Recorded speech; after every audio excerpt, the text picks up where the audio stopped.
Welcome to the True Blue RiffCast, the #1 RiffTrax podcast in the world. I am, what's my name? I'm Jeremy. Hi, guys. I'm Jeremy. I'm a super fan of RiffTrax. This is totally going off the rails already, but we're going to plow through it. Just like any number of bad I'm so movies. happy. No retakes. Let's go. Keep going. I'm joined, as always, by... I'm Dave Chadwick, a.k.a. Sugar and Hutch. And that was our new theme song, Rock Till You Die, by Songwriter X and the Skeleton Band. You can check out the full version of Rock Till You Die and the Skeleton Band's many other songs over on YouTube. Just do a search for skeleton people.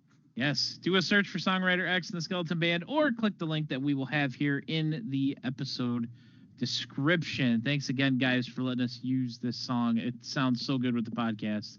Woo! Yay, song. How was your week, Dave? Oh man, it sucked until just right now.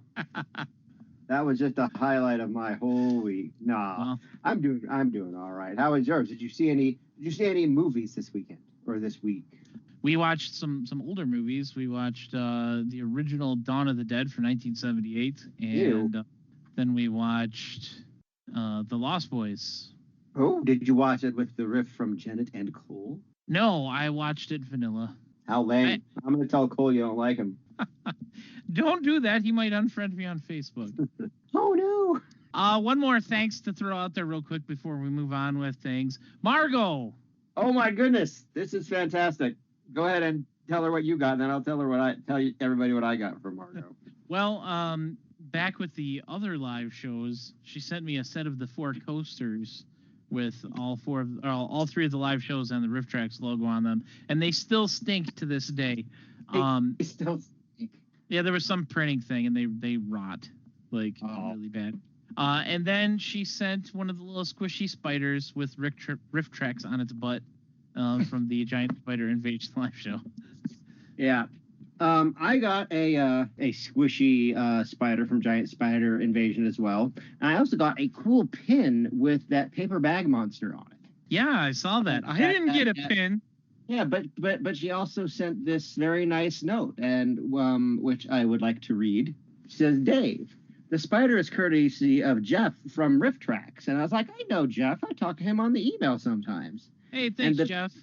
And the pin is from a bunch that my friend Jenny from Twitter made and gave me to give out in Nashville, but I forgot. Hope to see you in Nashville next year, from Margot. Wow, see, you can tell Margot listens, because I'm always saying that I always want to go to Nashville again, and that every time I see, because going to Nashville ruined it for me to watch RiffTrax live from anywhere but Nashville. Yeah, in the Bell Court. In fact, can you imagine such a thing? Can you imagine being in Nashville but not seeing RiffTrax live in the Bell Court? You just went to some other theater in Nashville. That would carry the event. It would be so bad. But anyway, Margot, thank you so much. You're an amazing human being, and I really do hope that I get to see you guys at RiffTrax Live next year for whatever the hell it is that they're going to be doing. So yeah. Yes. Thank you very much, Margot. We love you here at the RiffCast. Yeah. Let's get to a little bit of news. How about we take a look at some headlines? Headlines. First up, Drip is dead. Long live Drip. Long live Drip. But now RiffTrax has a Patreon. If you go over to patreon.com/RiffTrax and sign up by September 30th, you can become a founding Traxian. And you can even get an invite to the RiffTrax Discord and talk to all the cool people like me and Margot. Welcome back from the edit, everybody. Yes. So, anyway, I was saying that the RiffTrax Discord is probably super awesome, and that I'm going to be on it sometime. Yeah, as soon as you get off your butt and click over to the Patreon. Yeah, like me and everybody else should right now go to patreon.com/RiffTrax and become a RiffTrax patron or Traxian. Yes. I just did the air quote for the benefit of nobody. Traxian. It's $3 a month. and you get all the little fun behind-the-scenes videos and everything that they do, the talking RiffTrax. And they did migrate all of the content from Drip over, so everything is still there, including the amazing Mutiny of Love video that Kevin did. Mm-hmm. It's all there. All the content's there. So even if you weren't a part of Drip, you can sign up for this and get access to all that cool stuff that was there. Oh, yeah, and there's a lot of cool stuff that was at Drip. So I'm definitely be going because I got to see the Mutiny of Love video, and a lot of those, a lot of the content that was on Drip was, there's a lot of really good Mike, Kevin, and Bill stuff. Honestly, I got to say. Yeah, I really like all of the talking RiffTrax where they just sit down and talk for a little bit about the movie that they just released. Moviehead Studios is teasing their next release. Earth 2075. Hang on, I want to read this tweet from my favorite guy, James Wen.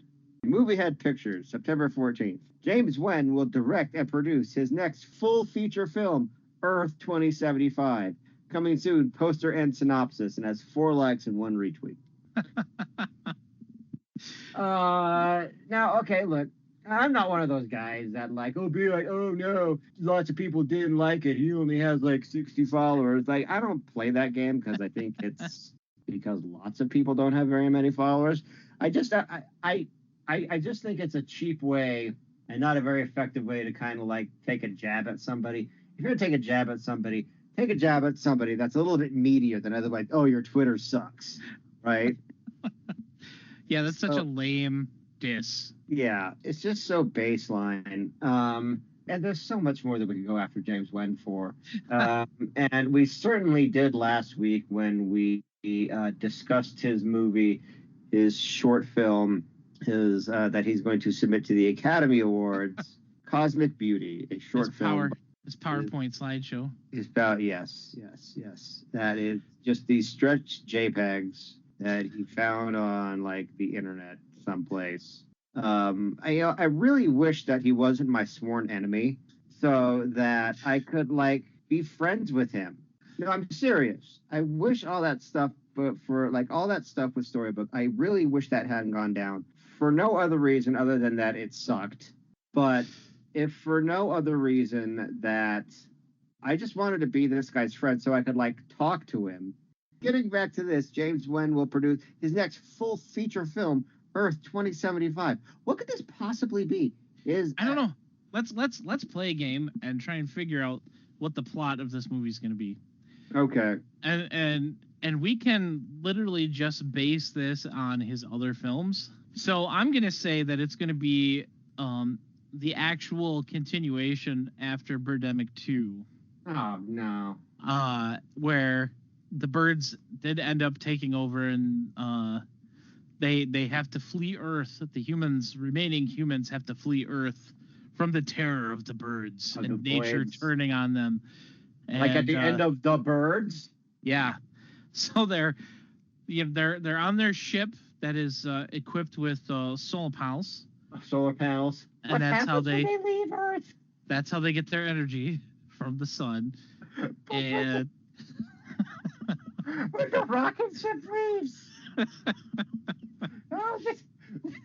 Oh no, it's the sun. Yeah, so that's as much as I got for that. Yeah. Oh my gosh, I'm so happy. No, but now not to be rude, but I think you're wrong. You don't say. I think that the Birdemic franchise is going to continue because we have to have Birdemic 3, The Starry Night by Vincent van Gogh. Sea Eagle? Sea Eagle by Vincent. Seagull. Seagull. Oh, Sea Eagle. Seagull. Moving on now to the weekend box office. But I didn't say what I was gonna. I didn't say what I thought it was gonna be. Oh, I forgot. Anyway. Moving on to the weekend box office. It Chapter 2 is still the number 1 movie in the country with just over 40.7 million followed by Hustlers, Angel Has Fallen, Good Boys, and The Lion King taking up the 5th spot. And if you scroll all the way down... No, seriously? It's still in theaters? You'll find that Avengers is gone. Oh, really? Yes. Endgame is finally off the list. Well, I mean, it had to happen eventually. Yeah. I mean, it went from making, 2 weeks ago, made $100,000, then went down to $12,000 last week, and now it's dead. Yep. What a terrible movie it must have been if it just, went from $100,000 to nothing in 2 weeks. Everyone must have hated that movie. That's a crazy drop-off, man. Yeah, it is, when you consider, 20 weeks it was in theaters. I mean, it might still be playing in a handful and just not enough to, actually report on. Not enough to take the final spot on the list away from Free Trip to Egypt, which just made $2,000. It's an independent film. Free Trip to Egypt? What? I don't know. It's on here. That's the last movie. There's apparently 46 movies in theaters right now. Welcome back from the edit, folks.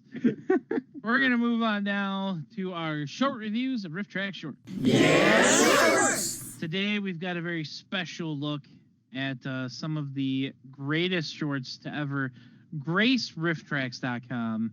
I am talking about the saga of Norman Krasner. Yay, Norman! Woo! Norman, this is the NCU, shall we call it, the Norman Cinematic Universe. The Norman Cinematic Universe. So I'm going through these in the perceived order that they take place in. I'm not sure what the actual order in, but this is the best I could piece it together. We're starting, of course, with Norman's first appearance, Norman Krasner. This was released November 6th, 2013. Norman Krasner, for those who don't know, is a guy who is constantly getting crapped on by life.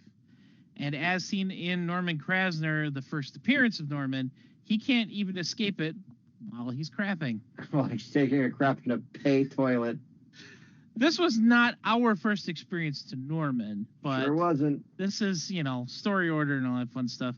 In this misadventure, Norman goes to use the pay toilets at work, because nothing says employee morale like making them pay to use the crapper. Wait, he was at work in that? Yes.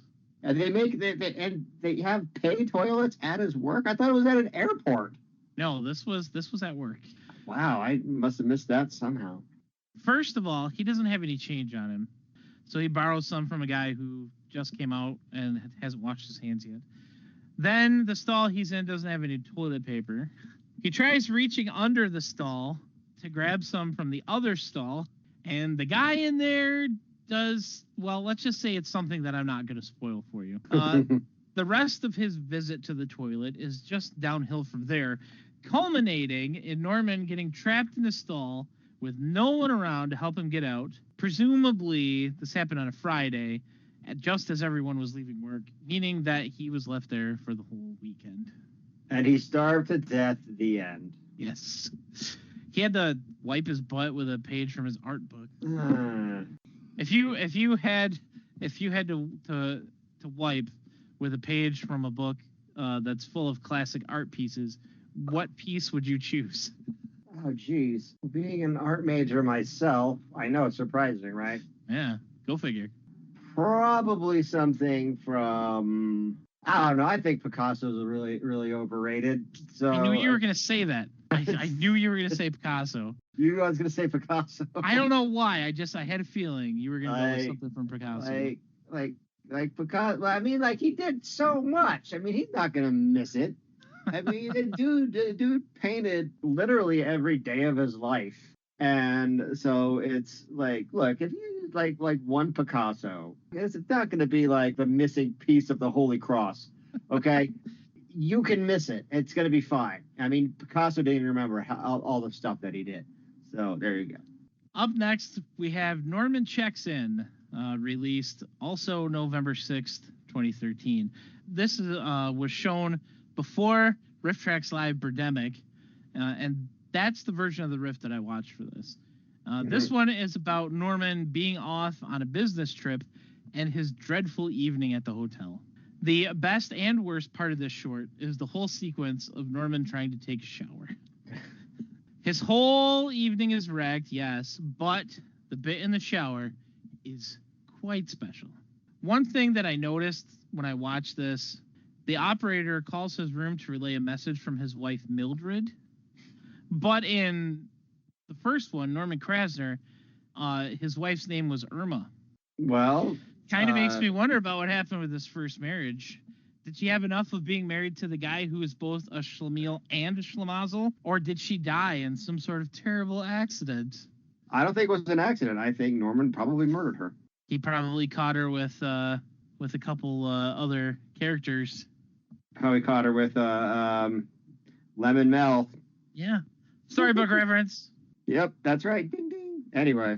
Our next short is Welcome Back, Norman. Also released to the site November 6, 2013.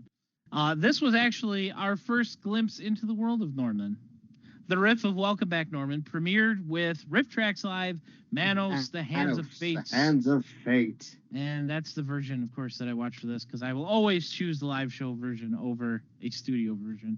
Norman. That's a good policy. Yeah, poor Norman is returning from a business trip, presumably the one from Norman Checks In, and everything seems to be going okay until he gets to his car in the parking lot. He can't get into his car because people are parked too close. He leaves his briefcase on the roof of his car. He burns his crotch while lighting a cigarette, and a few other little fun things happen. I also figured out that Norman lives in Michigan. How do you figure? From the airport. Oh, okay. But I'm glad I watched these again for however many times I watched it, because I'm still pulling all these little fun, fascinating tidbits out of these shorts about Norman. This short was also a part of Night of the Shorts San Francisco Sketch Fest 2013. Ooh. And our final Norman short, Norman Gives a Speech, released April 18th, 2014. The fourth and final chapter in the Norman quadrilogy is about Norman and his attempt at giving an important speech. His boss tells him that he won't be there in the morning for the important presentation, so Norman has to give the presentation himself and write a 10-minute speech to summarize said presentation. While he's working late, the cleaning lady comes in, accidentally vacuuming up some of the slides for his presentation. His speech, of course, ends up in the toilet. Someone spills hot coffee on his head, and he somehow ends up on crutches. Like, we don't really know exactly how that happened. He just is all of a sudden on crutches. We still don't get to hear Norman speak, because just as he's about to talk, the microphone cuts out, and then they evacuate the place because of fire and sprinkler systems going off, and everything's getting wet, and that's the end. We kind of got these four that are the RiffTrax riffs. I want to know, is there more? Are there more Norman Krasner shorts that we don't know about? I am not sure. I would presume that there are, because there's a pretty big gap between Norman Krasner and any of the other ones, because it's black and white, and it's obviously so much older. Now, as far as I know, they were used as like filler shorts for like Showtime or whatever, something like that. I think in Canada, or something like that. It's kind of a mishmash of information out there, but that's the best I could piece together, is that they were used in between movies on one of the pay movie channels back in the day. So I would imagine there's probably more of these. I've tried scouring the internet and I have not found anything other than what we know about these four. Yeah, because I think there's more, and I think that RiffTrax could probably do more of them if they existed. If they exist and RiffTrax can get a hold of them, I'm sure they would do them. I mean, Norman is a staple in the RiffTrax catalog. Like, the shorts that's one of the grouping of shorts that, like, it's very essential. Like, there was a behind the scenes video where they were doing it was on YouTube a number of years ago, where they were doing a rehearsal for something, and they're just going through a script reading. And there was a Norman joke, and there was Sean and Connor. And Bill stopped the tape, and he's like, "Guys," because the guy's on the other side of the Skype call, Sean and Connor. And they're like, "Yeah," they'll be like, you think maybe we've run the course with Norman, right? And they had posted this on Twitter or on YouTube or something.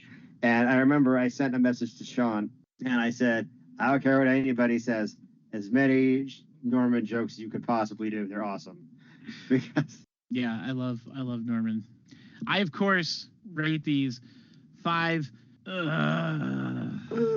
of 5. If you've never seen them, I would say to watch them in the order that they were released. yeah, I would which do that is too. Welcome Back, Norman, Norman Checks In, Norman Krasner, and Norman Gives a Speech.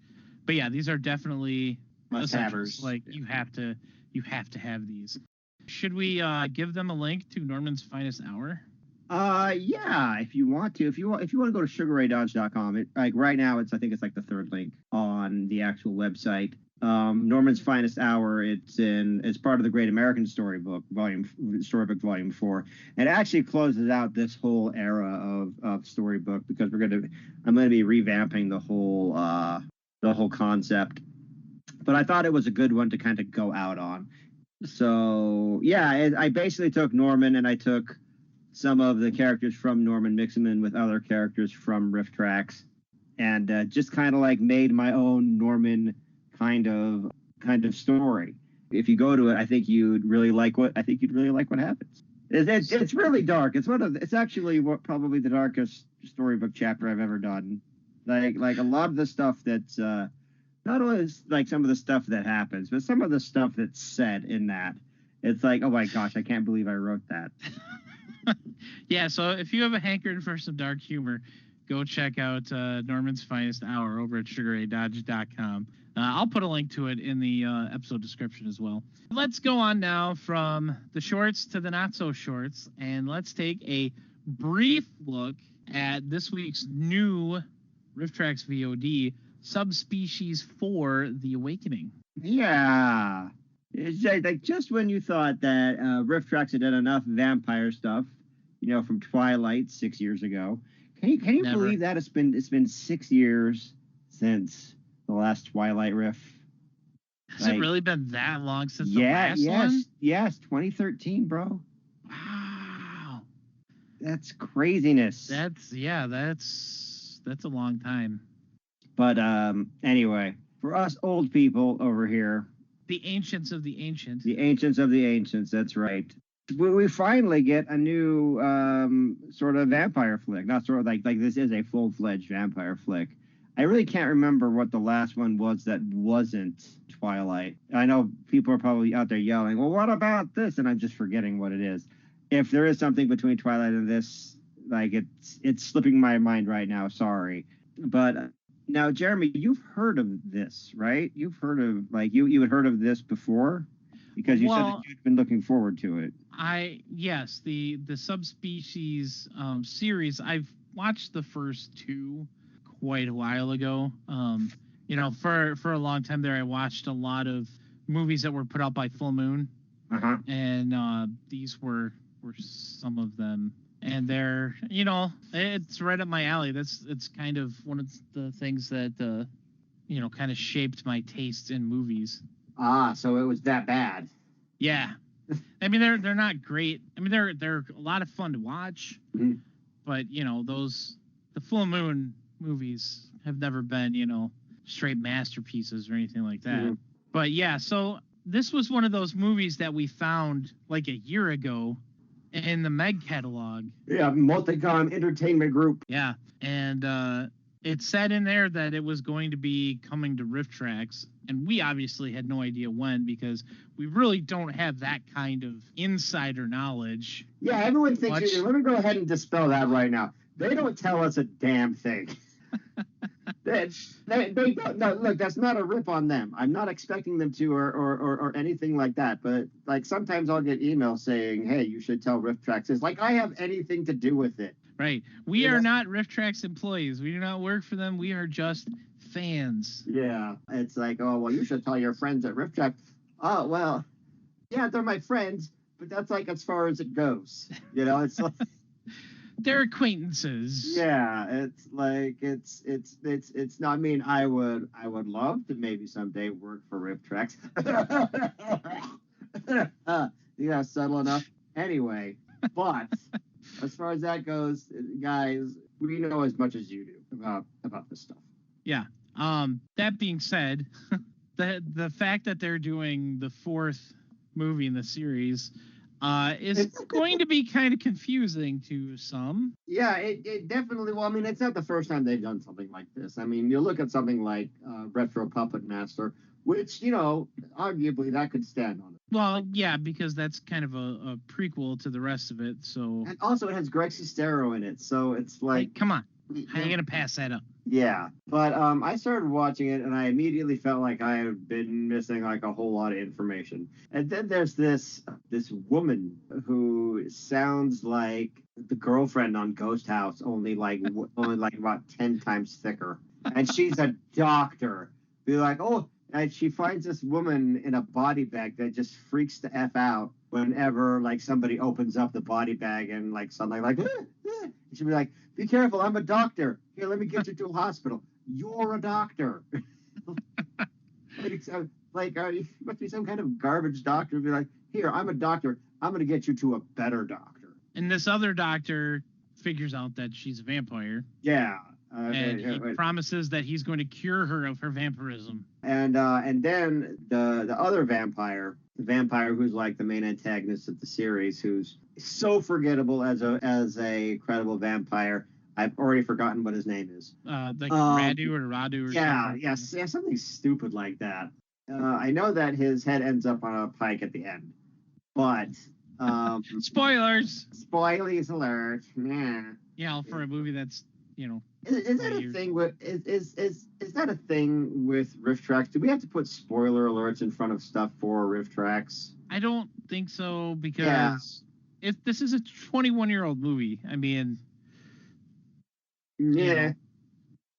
Granted, not very many people are going to have seen it, but still, it's I don't really think it's anything that. Yeah, I don't think people watch RiffTrax for that kind of thing, like spoiler alert. It's kind of like, I think like maybe the biggest spoiler you could do in RiffTrax is say that Xindi dies at the end of Xindi the Swamp Boy. Snape kills Dumbledore. This is my nose.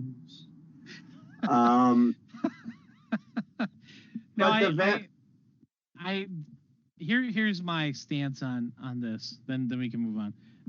I think that unless there's something that is absolutely insane at the end, or it's so good, like the end of Rock and Roll Nightmare. That one I can't spoil for people, because you gotta be there and take it all in as a surprise when you actually see what's going on, because it is so amazingly ridiculous. Like that, I don't want to tell them what. I mean, I can say, yeah, he ends up fighting this demon thing or whatever, but yeah. But with something like this, where it's the final movie of this series of 4 films, and they finally kill the guy and he burn his head in the sunlight. Whatever. Anyway, but Radu is basically, if Tommy Wiseau had a baby with a vampire lady, and in like 100 years, this guy was born and traveled back in time to be the vampire of all this other stuff. That's basically what this vampire is. It's a time traveling Tommy Wiseau baby vampire. That's basic. Because it's so crazy. That's really all I have to say about Subspecies 4. Go get it at RiffTrax.com. Yeah, it's a good riff to get you in the mood for the holiday season of Halloween that's coming up.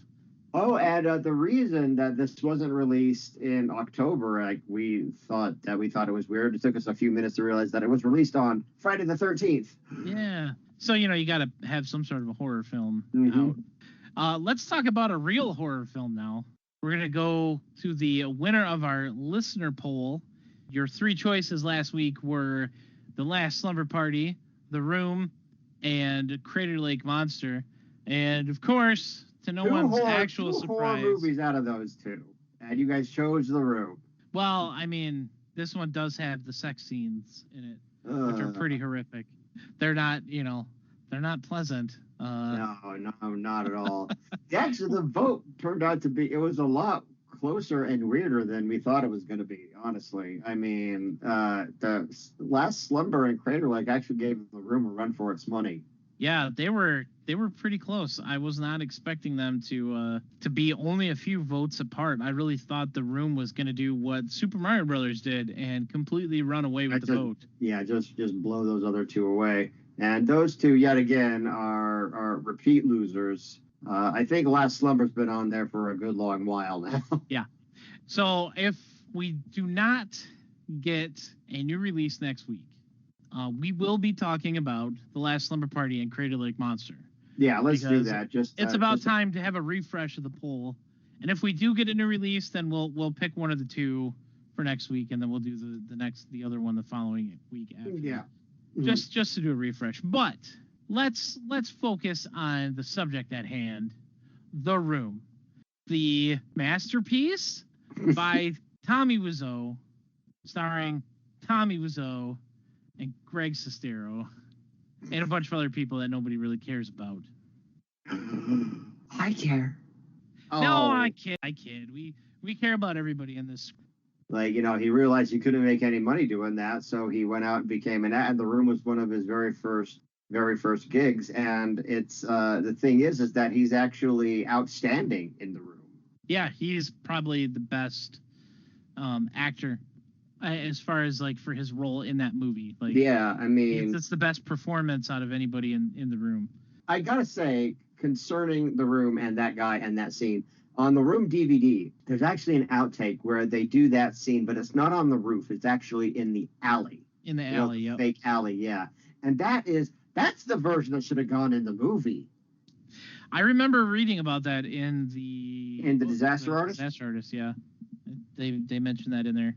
Like, dude, I really love and appreciate The Room on so many levels.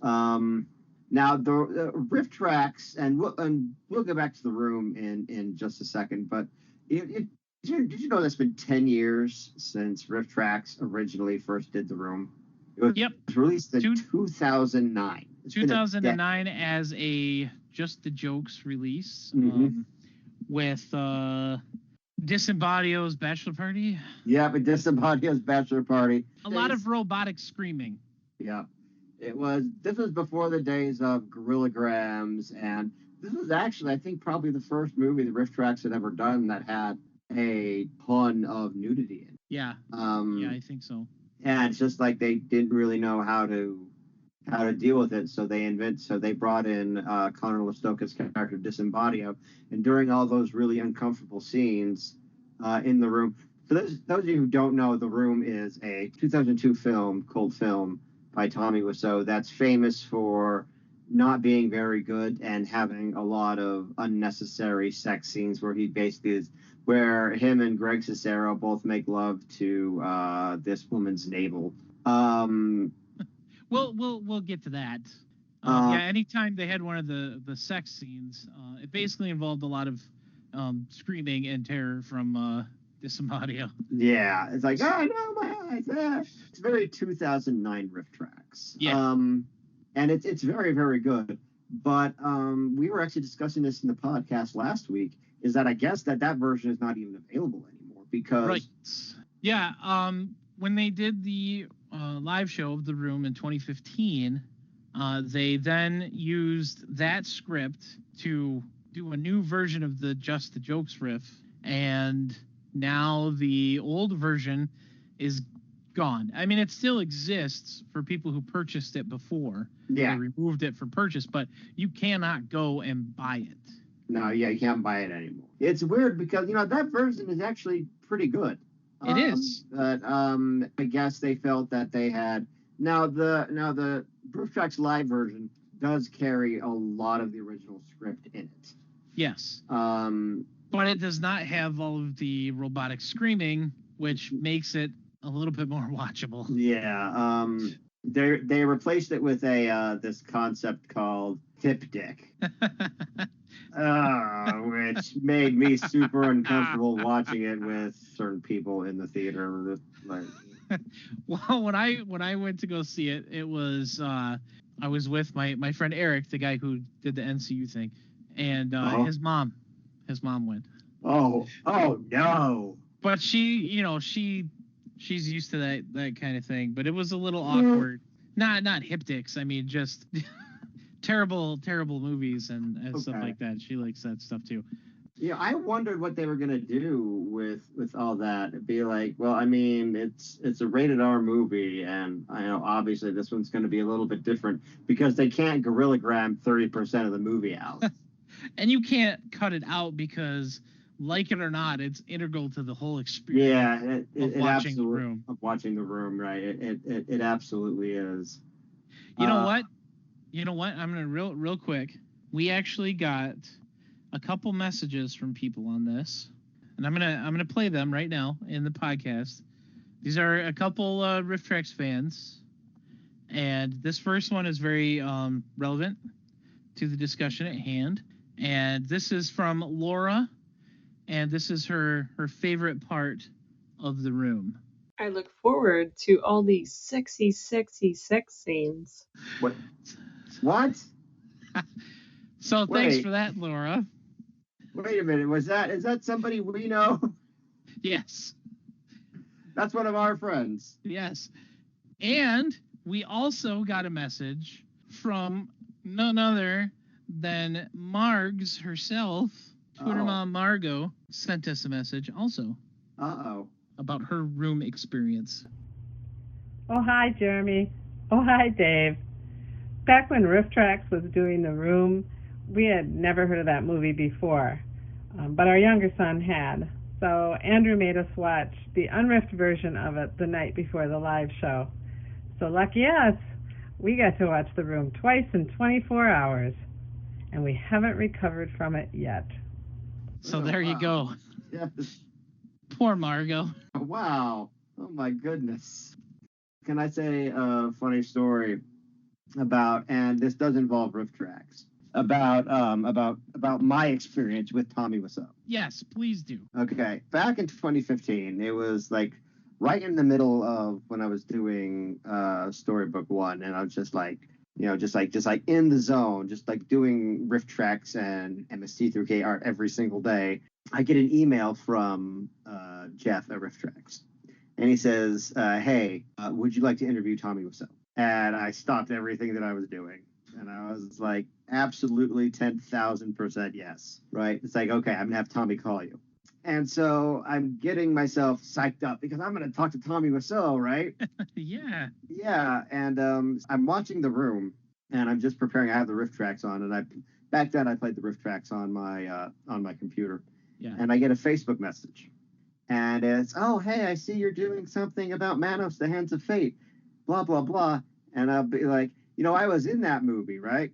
Wait a minute, what? And I'm like, wait a minute, hang on. You were in Manos, the Hands of Fate? It's like, yeah, I was Debbie, the little girl in Manos, the Hands of Fate. And I was like, stuff ever. Yeah. It's the first time. It was my first interaction with our good friend Jackie. Nice. And it was just like, blah. But then I realized Tommy Wiseau's calling me in half an hour. and I'm chatting with the little girl from Manos. So like, it was just like, I had to blow her off so I could talk to Tommy Wiseau. I'm like, sorry, Debbie from Manos, the Hands of Fate. I have to go now. Tommy Wiseau is about to call me on my phone, okay? So I'll talk to you later. What is my life? But, so Tommy calls me. Yeah, it was a very surreal experience, I gotta say. It was... And like earlier that day, like I kind of got a little bit nervous, so I actually emailed Greg Sestero. Yeah, that's a thing, because back then I don't really talk to him very much now. I haven't talked to him in years, but back then I used to talk to him, and he actually would take the time to talk to me. It was crazy. And I was like, hey man, I'm about to do this interview with Tommy, and people say a lot of stuff about him, like he's this crazy psycho. So like, what advice can you give me about talking to Tommy? And Greg wrote me back, and he says, hey, man, look, Tommy's a great guy. He'll answer any question you put at him. I'll just don't ask him where he's from. If you don't ask him where he's from, he's going to be 10,000% cool with you, right? So I'm like, all right, cool, fair enough. The conversation started off with Tommy. He was very just like he was very guarded. He'd be like, okay, and okay, next question. Like that kind of thing. Like he was just trying to power through it. So like I actually wanted to ask him questions. Like I didn't want this to be like the standard, like, oh, I got you. Look how weird Tommy Wiseau is. I'm gonna try to get him to admit that he's stupid and all this. But I actually started asking him questions about like the process of making, and like kind of like took him at like face value. Yeah. And just kind of like, okay, let's talk about this room. And he actually started opening up to me in this very, he became much more friendly, and he became much more like, I think that, because he actually said like, no, I like this, you're actually analyzing the movie. This is great. I like this. So I don't know. I think Tommy Wiseau is a misunderstood guy on a lot of levels. Does he do some crazy stuff? Yeah. But I think that, like, if people just kind of, like, took a step back, like, oh, this guy is weird, and just maybe try to, like, understand what the dude was trying to do. Like, maybe not so much what the end... I mean, we all love what the end product is.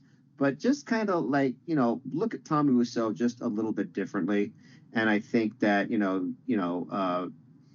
you'll see, like, that more genuine side of, the more genuine creative side of Tommy Wiseau. I mean, that was my experience with the man. That was ultimately a really cool experience for me, and I want to thank RiffTrax again.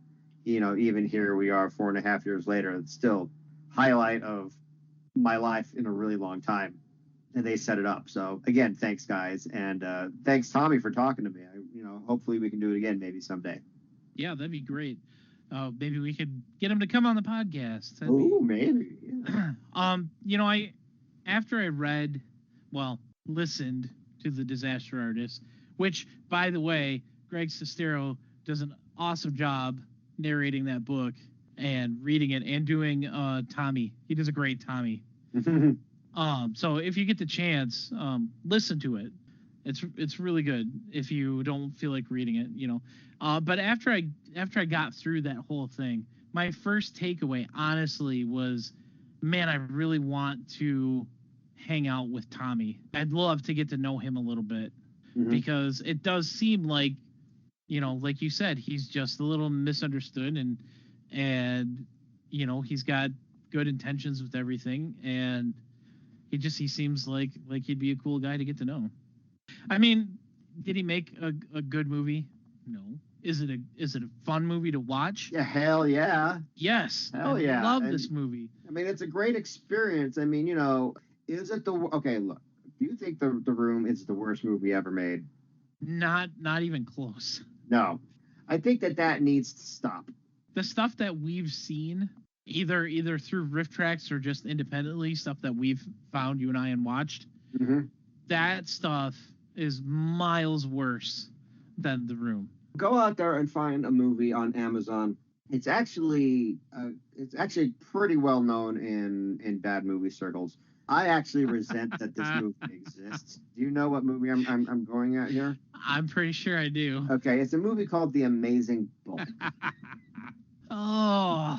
I rented this thing, and I was so mad that I did. I watched it for free on Amazon Prime, and I'm mad that I did. That movie is worse than The Room. Okay. That movie is worse than Rollergator. Yeah. I venture to say that movie is worse than Birdemic. I'm biased. I can't really. I mean, from someone who hasn't been personally attacked by the director of the movie, I would say that it's worse than Birdemic. Yeah, I would probably say it's worse than Birdemic as well, just all things considered. Yeah. I don't know. I mean, like, what else is worse is worse than The Room? Like from RiffTrax. I mean, Rollergate is worse than The Room, but in a good way. I think we all know my feelings about Rollergator. Yeah. Well, which is worse, do you think, Birdemic or The Room? Birdemic. Birdemic. I think so as well. That's not even. There's no hesitation there. What else is worse than The Room? Haunted Ween. Haunted Ween is definitely worse than. They're dead. Here's the secret handshake. Google it. What a coinkydink. Oh, geez, I want to stab that guy in the neck with my pen. I think that, like, the sign of, like, a truly bad movie is something that makes me angry that I saw it. And The Room just doesn't do that. Like Oblivion. Yeah. Yep. But, I mean, the riffs were excellent. I'm just mad that garbage exists. But The Room, it's a story about Johnny, his best friend Mark, and his girlfriend Lisa. And it mostly takes place inside their apartment. It's either in their apartment or like on the roof or in the alley. That's like your three main locations. And you know, Johnny has a good job. He's a banker. He's a banker. He gets passed over for promotion. Him and everybody else. Yeah. Lisa decides that she doesn't want to be with Johnny anymore. So she starts hooking up with Mark. Then she starts lying that Johnny's abusive and all this stuff. And it all culminates in Johnny taking his own life. After his feeling birthday betrayed party, by everyone. He takes his own life. And that's the quick, short version of The Room. There's a whole lot more stuff that goes on. There's some really weird stuff that goes on. The whole subplot with Denny and Chris R, the drug dealer. There's the whole for one scene, the underwears guy. There's there's playing football in the tuxes. There's just a lot of weirdness about this movie, but it comes through very much that this was a 100% passion project by Tommy. Right. Like, he put his everything into this movie. But yeah, it's something. If you haven't seen The Room yet, you know, obviously I would recommend watching it riffed, but I would almost recommend watching it unriffed. Oh, I wouldn't. Almost. I said almost, Dave. Yeah. I didn't say I would. Just not for your first experience. Maybe if you go back and watch it again after watching the riff, you know, but the fact that there's been a book about it and a major motion picture about, I mean, that goes to show you, like, just how much this thing is loved. Yeah, and if you haven't even seen that yet, I would recommend The Disaster Artist, the movie, even if you don't like some of the actors in it. They still did a really good job. James Franco does a great Tommy Wiseau. Like, oh yes, happy birthday. Yeah, and they actually, at the end of it, they show a lot of scenes side by side from the Disaster Artist versions and the actual Room versions, and they did a great job recreating that. And there are some things that are left out from the book. Obviously, you know, it's a big book, and you got to cut things for time. And speaking of cutting things for time, I think we've probably prattled on about The Room long enough. Next week, like I said, we're not going to continue the current listener poll. We will talk about potentially both The Last Slumber Party and Crater Lake Monster, barring a new release next Friday. We will be talking about the new short that came out this past week, What is a Map? Because I didn't do it this week because I already had the Norman thing planned. So we'll talk about that short next week because it's a new short and it's been a while since we've had one of those. Don't forget to go sign up for the RiffTrax Patreon. Become a Traxian at patreon.com/RiffTrax. Go check out Songwriter X and the Skeleton Band over on YouTube. I'm Jeremy. You can find me at pbandawesome.com. You can find me on Facebook, Twitter, and YouTube at pbandawesome. If you want to send me an email, you can reach me at jeremy@trueblueriffcast.com. And you can follow the podcast on Twitter at tbriffcast. And I'm Dave Chadwick, a.k.a. Sugar Ray Dodge. You can check me out on the web at sugarraydodge.com. Send me emails at dave@trueblueriffcast.com. Find me on Facebook, Twitter at Sugar Ray Dodge. That's going to do it for us, guys. We will see you next week on the True Blue Riffcast. If more people would love each other, the world would be a better place.